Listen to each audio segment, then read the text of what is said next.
फिरी में पिलाबो हलियो कबो नहीं भागाबो हलियो दिला में बसाबो हलियो गे।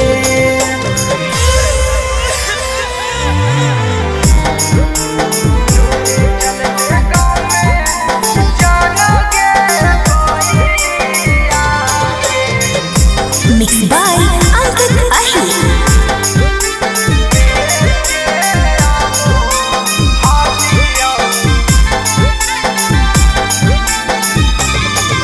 आगे जे मनवा करो हलौला के खिलैलियो तोरा चलते कई बार गाँव में पिटैलियो हे गे।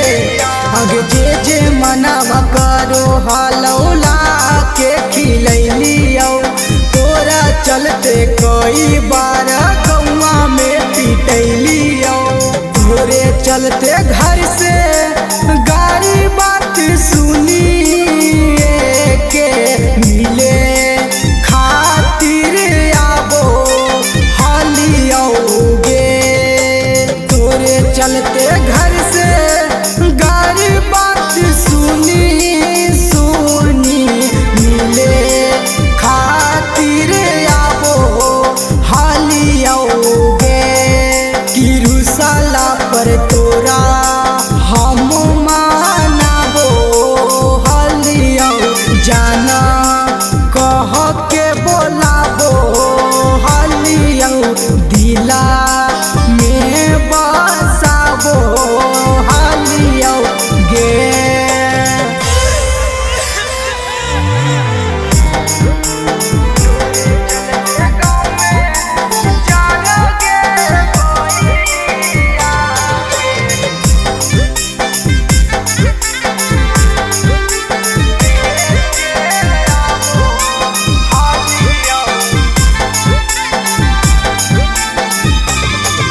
आगे देखे ले चेहरावा तोरा आबो हलियो बलिया जोहिया से छोड़ के गेनी बुरा होलो हलिया। आगे देखे ले चेहरावा तोरा आबो हलियो बलिया जोहिया से छोड़ के गेनी बुरा होलो हलिया।